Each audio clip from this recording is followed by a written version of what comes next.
Hey everybody, recently I hosted the Atari.io Retro Junk Box number 8 for the forums at Atari.io. What I did was I took a large Priority Mail flat rate box, filled it with a bunch of retro related goodies, mostly video game related, and sent it to 8 of the members.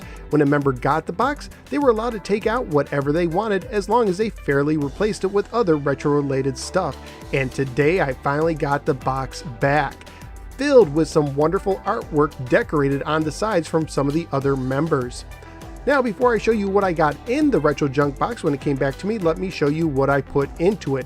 Starting with a Levi's 1990s promo poster, some Sega Genesis games including Chester Cheetah, Too Cool to Fool, Monopoly, Triple Score 3-in-1, NFL Football 94, Vector Men, and Double Dragon for the Master System. I also included Sky Jinx and Midnight Magic for the 2600, both complete in box, Pitfall, the Mayan Adventure for the Sega Genesis, and Dig Dug for the Atari 7800, which was complete in box, Kaboom for the 2600, Choplifter for the 7800, Word Zapper for the 2600, Atlantis for the Intellivision, a GameCube memory card, and Sonic the Hedgehog 2 for the Sega Game Gear. I also threw in a VH copy of Care Bears the movie and Marky Mark's version of Planet of the Apes on DVD. And I included a Konami Star Trek 25th Anniversary handheld LCD game, a Joker doll from Batman the Animated Series, and some Batman glasses. I also included How to Win at Nintendo Games number 2, the paperback book, a Donatello TMNT figure, and a Raphael Pez dispenser. I also included the Sears version of Space Battle for the Intellivision and a retro Target game. I also included a Battlestar Galactica comic book and a Yoshi's Island SNES player's guide that was missing the cover. There was also a Dick Tracy casebook that had over 300 pages of the iconic comic book strip and some miscellaneous manuals and catalogs. I also put in Othello for the NES, Rad Racer for the NES, both in sleeves and the Rad Racer manual, as well as an old school RF connector switch, and Pac-Man for the 2600, and Thunderground for the 2600, and a Seal Circus Tomy Pocket game.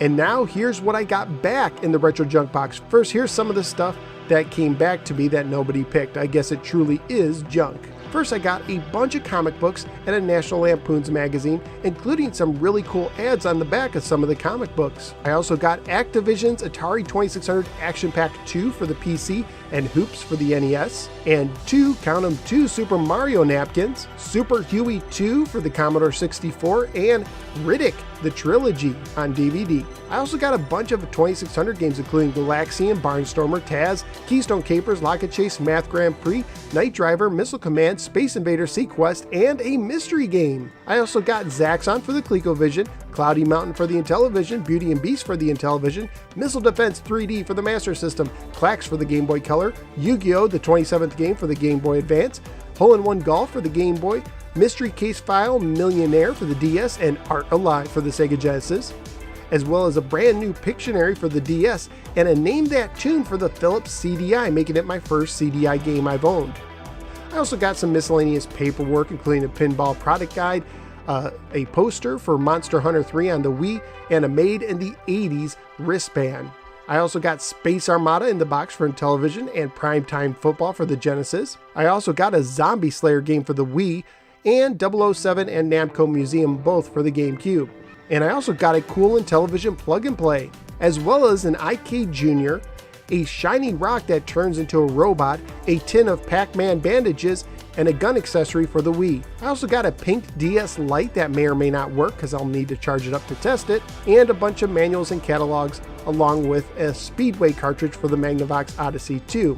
I also got a cool Pac-Man Funko Pop keychain and a bag of miscellaneous goodies including some Mario and Teenage Mutant Ninja Turtle buttons. And finally, I actually got a bookmark with a piece of the Berlin Wall. So there you go, that is the Retro Junk Box 8. If you'd like to see what some of the other people took out, go check them out at the forums at Atari.io. Thanks for watching, go ahead, click like and subscribe, and I will see you next time on the next No Swear Gamer video.